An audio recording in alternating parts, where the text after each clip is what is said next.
Et oui, on part au large de la Guyane ce matin à bord des bateaux de pêche. Et c'est loin d'être une nouveauté qui subissent les conséquences de la pêche clandestine. Au même titre que les saisies de cocaïne ou d'or illégal, nous avons presque pris l'habitude d'entendre dire régulièrement que des tapouilles sont déroutées puis détruites, avec à chaque fois des tonnes de poissons et des dizaines de kilomètres de filets qui sont saisis. Mais si nous parlons encore une fois de ce sujet ce matin, c'est parce qu'une étude est actuellement menée pour connaître l'impact de la pêche INN, illégale, non déclarée et non réglementée, ses conséquences sur les ressources halieutiques guyanaises. Une première inspection conjointe également du Suriname et de la Guyane est partie en mer il y a 2 semaines pour comptabiliser les navires illégaux, inspection à laquelle a participé le comité régional des pêches maritimes de Guyane. Son président est notre invité ce matin. Bonjour Léonard Ragnaut. Oui, bonjour Victor, bonjour Moun Pays. Et bienvenue sur Radio Pays. Merci beaucoup d'avoir à nouveau accepté notre invitation, Léonard Ragnaut.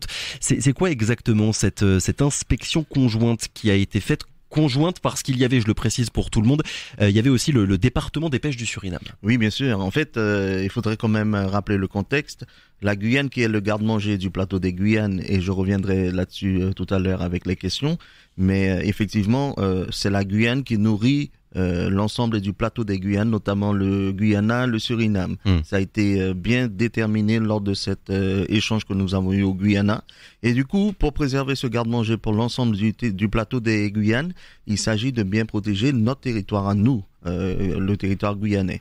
Donc en fait, nous avons expliqué au Suriname, en partant de la protection des tortues et des cétacés à cause de la pêche illégale et les milliers de kilomètres de filets déployés, qu'on arrive à une fin, peut-être à une fin probable de certaines espèces. Donc, des menaces sont proliférées malheureusement envers ces pays, puisque l'Union européenne permet de sanctionner ces pays avec, comme ça vient d'être fait sur Trinidad et Tobago.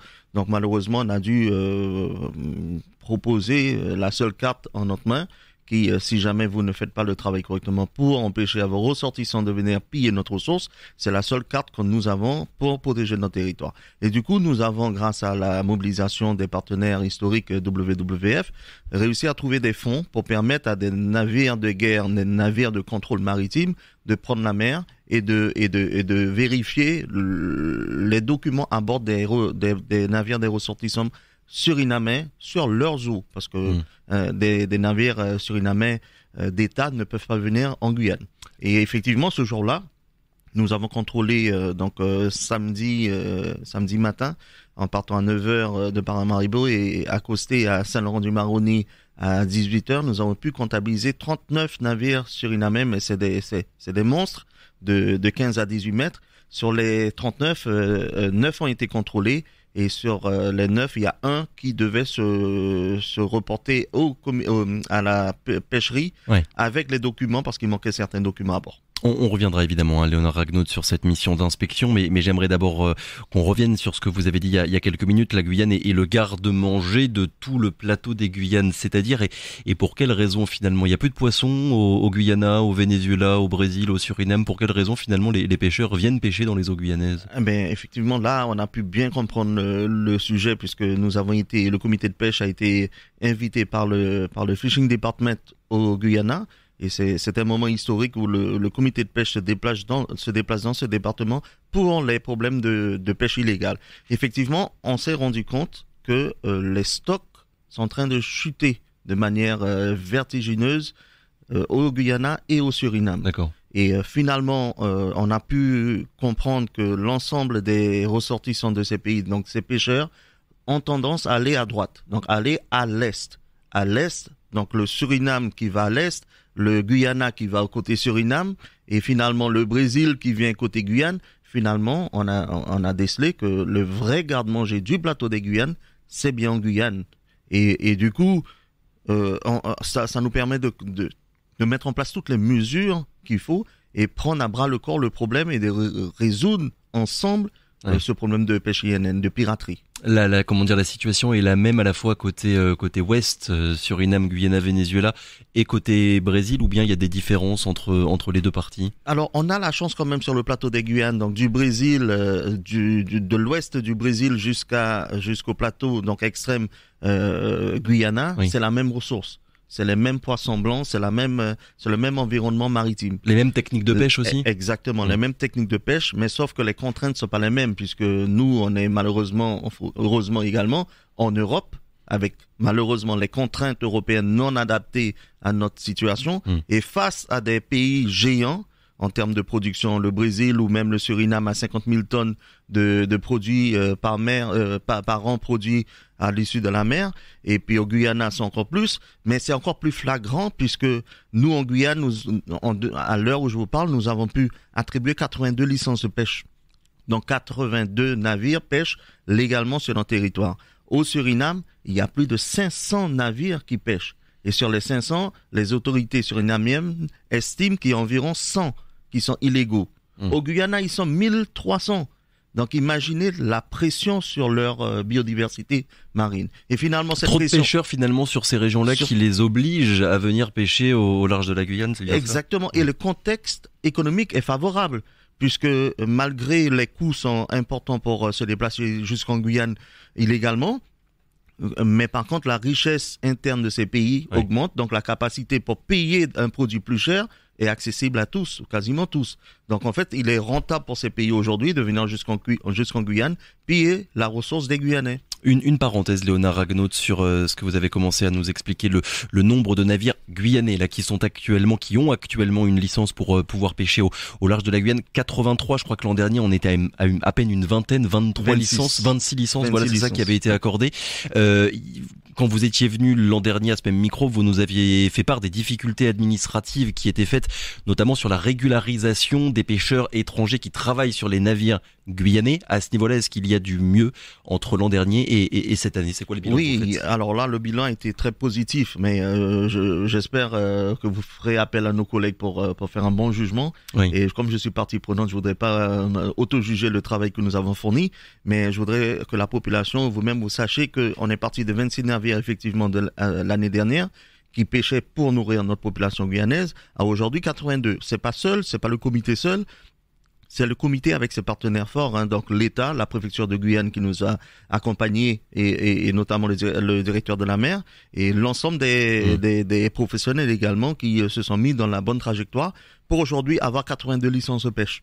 Donc effectivement 82 sur un quota de 130, il y a encore une marge. Cette marge, on y travaille. Il y a 15 jours, nous avons eu une réunion avec le service immigration de la préfecture pour essayer d'envoyer l'ensemble de ces 130 navires en pêche rapidement. 130, du coup là ça veut dire qu'il y a une cinquantaine finalement de bateaux qui sont encore à quai et qui ne peuvent pas aller pêcher? Effectivement, il y a une cinquantaine qui n'a pas les conditions administratives requises pour aller en mer. Alors 82 évidemment c'est nettement mieux que 26, mais vous l'avez dit, quand on compare ces chiffres-là aux chiffres de nos voisins, au nombre de pêcheurs qu'il y a et de navires qu'il y a au large de nos pays voisins, on se rend bien compte quand même qu'il y a une disproportion qui est assez considérable. Tant qu'il n'y aura pas assez de pêcheurs guyanais qui occuperont en fait l'espace maritime guyanais, eh ben il y aura encore et toujours des navires étrangers qui viendront parce que l'espace ne sera pas occupé par des navires guyanais. Exactement, c'est bien le cas et c'est sur ça que nous travaillons et c'est pour ça que nous avons l'accompagnement de la préfecture de Guyane pour nous aider à la régularisation pour permettre un maximum de navires à les pêcher. Oui. Mais par contre, un critère important qu'il faut prendre en considération, et moi j'aime bien entendre souvent la nature a horreur du vide, ce que disait notre fameux grand alors je ne sais plus qui a dit ça, mais oui, c'est pas grave. C'est Socrate de mémoire. Mais effectivement, la nature a horreur du vide. Mais à un moment donné, il faut, à armes égales, il faut qu'on soit compétitif. Sur une journée, en septembre 2023, nous avons pu constater un nombre fou de navires qui pêchaient illégalement chez nous. Et ça excède les 120 navires. Et si on multiplie le nombre de filets, ça fait un total de 630 km de filets sur un jour seulement. Alors que la pêche légale, ce jour-là, on a pu comptabiliser au moins 5 à 2500 mètres de filets par bateau. On est environ à 16 km de filet. Donc, entre 630 km de filet et 16 km de filet, on est loin d'une compétitivité normale. Donc, nous, on essaie de travailler là-dessus. La pêche illégale, c'est le fléau. L'illégalité, c'est le fléau qui tue notre secteur. Et sans une réelle volonté politique et technique, là, on va jamais réussir, quel que soit ce qu'on mettra en œuvre. Je viens de vérifier, voilà, la nature a horreur du vide, c'était Aristote. Mais bon, on n'est pas forcément là pour parler philosophie ce matin, Léonard Ragnaud. Bilan donc de cette première campagne, mission d'inspection conjointe qui a été menée il y a quelques semaines. 39 navires, vous l'avez dit, ont été observés parce que voilà, l'idée c'est de récolter en fait des données pour connaître un petit peu plus précisément le comportement des pêcheurs surinamais. Qu'est-ce qui ressort finalement de cette première mission d'inspection? Alors c'est la contrainte, hein. Normalement ça devrait se faire. Mais écoutez, des ressortissants qui ramènent de la richesse, qui ramènent de l'économie, qui ramènent de la ressource, oui. Généralement les gouvernements, surtout des gouvernements indépendants, franchement, est-ce qu'ils mettent la main dessus pour interdire? Non. Mais avec une menace de sanction et une menace de pérennité de l'activité et qui va peser économiquement sur le territoire et sur la population, puisque dans ces pays, la consommation de produits de la mer, c'est environ 60 à 80% oui. de leur consommation. Et autrement dit, s'ils ne font pas les choses bien dès maintenant, ils pourraient se retrouver dans une situation assez difficile. Exactement. Très rapidement. Exactement. Et c'est ça notre crainte, ma crainte en tant que représentant de filière, c'est aujourd'hui, on regarde notre petit nombril, comme on dit en créole, mais on n'est pas conscient de l'illégalité qui pèse sur nous. Et on est à un moment donné confronté à la réalité. Si le poisson blanc disparaît, mes enfants, mes petits-enfants, ça c'est ma question personnelle, mais que tous les Guyanais devront se poser, qu'est-ce que j'ai pu faire pour empêcher à ce que ces produits-là disparaissent? C'est l'emblème de la Guyane. Oui. Déjà, on a les tortues luttes et d'autres qui disparaissent, les sautalis qui disparaissent. Il y a un ensemble de ressources propres à la Guyane qui disparaissent et maintenant on arrive à la coupa et d'autres produits. Alors, c'est maintenant, et j'en appelle aux responsables politiques, c'est maintenant qu'il faut agir. Il faut mettre le paquet, il faut qu'on arrête l'illégalité sur nos départements. On doit pouvoir continuer à nourrir notre population. Et ça, un secteur économique qui se bat depuis 20 ans pour répéter les mêmes choses, mais quels sont les résultats? Et je vous sollicite, c'est ça qu'il faut vraiment vérifier. Quels sont les résultats qui ont évolué entre-temps? La filière économique, la filière pêche, troisième secteur économique, se meurt à petit feu et en toute insouciance. Une question, Léonard Ragnaud, que doit se poser la Guyane et que doivent se poser les Guyanaises et les Guyanais, mais plus globalement, et c'est ce que vous avez commencé à nous expliquer, que tout le plateau des Guyanes doit se poser parce qu'en fait, réfléchir de manière ultra localisée, en fait, on se rend bien compte que le problème est beaucoup plus large que ça. Il faut que la réponse, elle soit internationale en quelque sorte, en tout cas régionale. Exactement. C'est la porte que nous avons ouverte d'une coopération régionale. Donc au-delà du Suriname jusqu'au Guyana, oui. Et l'impact sur ces deux départements, parce que le Suriname dénonce la pêche illégale venant du Guyana. Nous, en Guyane, nous dénonçons la pêche illégale qui vient du Suriname et du Guyana, et notamment du Brésil. Donc à un moment donné, il faut raisonner, et c'est ça toute l'intelligence humaine, c'est raisonner de manière régionale, oui. Puisque on a tous acté le fait que la ressource provient bien de la Guyane. Et les pêcheurs ont été davantage plus malins que les décideurs, puisqu'ils ont déjà trouvé cette faille et trouvé cette solution que le poisson venait directement de la Guyane. Donc l'idée, c'est de venir directement dans le garde-manger, quitte à faire 3 ou 4 jours de navigation. Ouais. Mais ça vaut le coup, encore une fois pour eux, économiquement, parce qu'ils ont les possibilités, alors que nous, on est démunis. Et encore une fois, on se rend bien compte que la réponse du coup à apporter, elle doit être basée sur une forme de coopération régionale. Est-ce qu'il y aura d'autres inspections du même genre, Léonard Ragnaud? Parce qu'évidemment, c'est pas en une seule mission que vous arriverez précisément à avoir une photographie de ce que font les pêcheurs surinamais. Alors l'idée de cet échange déjà, c'est de sortir un moment random qu'on va co-signer avec ces 3 pays. D'accord. Et essayer de trouver une solution viable et commune à tous, la préservation de la ressource.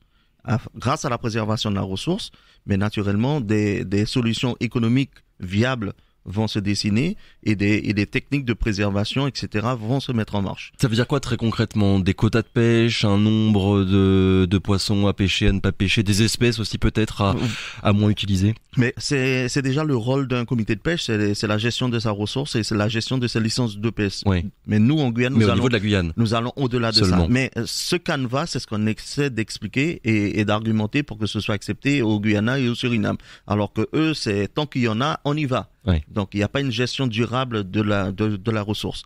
L'idée également, au-delà de cette gestion de ressources, c'est de comprendre l'économie qui va avec et l'impact que ça a sur les populations futures si seulement il y a un décroissement total de la ressource. Ça veut dire que où peut-on trouver de la protéine à base de poisson, bon marché, pour alimenter notre population. Donc c'est la question politique qui va largement prendre surface, mais pour ça on construit autour des coopérations régionales, des actions de contrôle conjoint. Donc on a fait une première sortie en mer, mais le reste, dès demain, nous avons une réunion avec les autorités surinamiennes pour mettre en place un échéancier de contrôle de contrôle en mer et de vérification des navires à la frontière. Maintenant, la même chose est à faire côté guyanais, puisque si un côté en contrôle et l'autre côté il se réfugie dans les criques, là, c'est charrier de l'eau dans un panier. Mais justement, Léonard Ragnaud, puisque vous parlez de politique globalement, comment est-ce qu'elles se passent les discussions avec les autorités surinamaises? Est-ce qu'il y a une même vision des choses, on va dire, sur le sujet de la pêche illégale? C'est quoi le regard aussi que le Suriname, l'État surinamais a de cette situation-là? Le regard n'était pas aussi important que nous, puisque nous sommes victimes dans cette affaire, puisque notre garde-manger se vide. Et nos poches se vident par la même occasion, nos entreprises guyanaises se meurent. Donc eux, au contraire, ramènent de la richesse.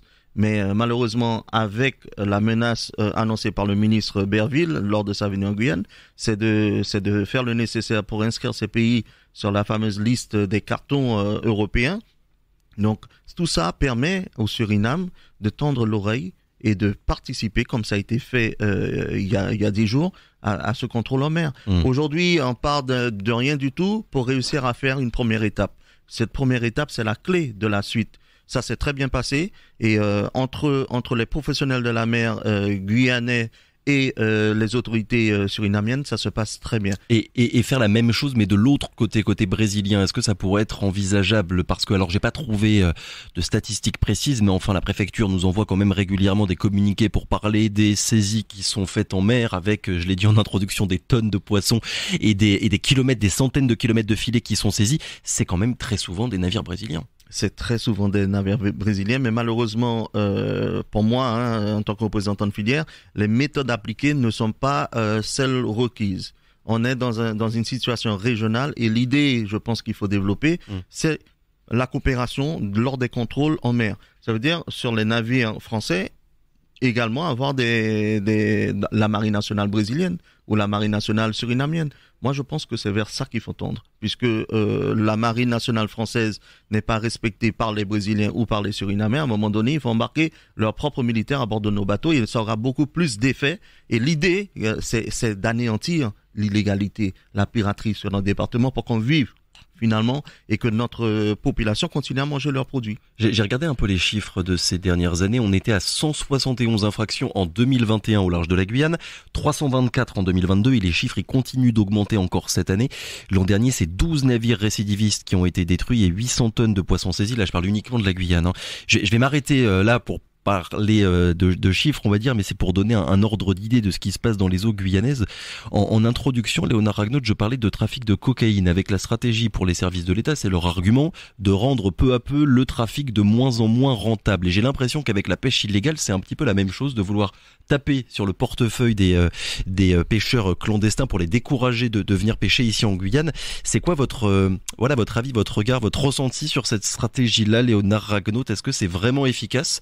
Et est-ce qu'à terme, ça peut vraiment porter ses fruits? Alors, c'est vrai que depuis plus de 20 ans, les autorités essaient par différentes manières d'anéantir cette pêche pirate, mais ça ne marche pas. Ça ne marche pas. Si on doit pouvoir, avec tout le respect de ceux qui sont impliqués dans ces dossiers, si on doit parler d'efficacité, on est loin du compte. Et lors des dernières réunions, on entend bien que la consigne donnée, c'est de contenir. Et lorsqu'on regarde sur Wikipédia ou ailleurs, pour ne pas faire de publicité sur ces moteurs de recherche, contenir veut dire ne pas permettre que ça se développe davantage. Mais le constat est clair dans notre pays. Tout se développe, l'illégalité se développe. Et le nécessaire n'est pas fait. C'est pour ça que, à un moment donné, il faut prendre, et ça c'est vraiment la clé de tout, prendre les professionnels et remettre les professionnels, comme on met l'église au centre du village, remettre les professionnels de la mer au centre de cette affaire et écouter et respecter finalement ce qu'ils disent. Et on n'est pas dans une compétition de chiffres, on est là pour protéger notre pays, protéger notre département, protéger notre ressource et notre économie. C'est ça l'idée. Et donc, effectivement, si on regarde les chiffres, oui, ça va dans le sens croissant, mais la vraie question, s'il y a plus de pression, si on saisit plus, c'est que on est très attractif au niveau de la ressource. Et si cette ressource est attractive, jusqu'où elle peut aller? Elle peut se casser la tête. Donc à un moment donné, il faut la protéger. C'est ce qu'on demande. Oui, on en revient à ce qu'on disait tout à l'heure, à savoir occuper l'espace maritime guyanais avec des navires, des pêcheurs guyanais. Dernière question, Léonard Ragnaud. On a parlé donc de cette mission d'inspection. J'aimerais qu'on dise aussi un mot sur cette étude pour connaître l'impact de la pêche illégale sur les ressources halieutiques guyanaises.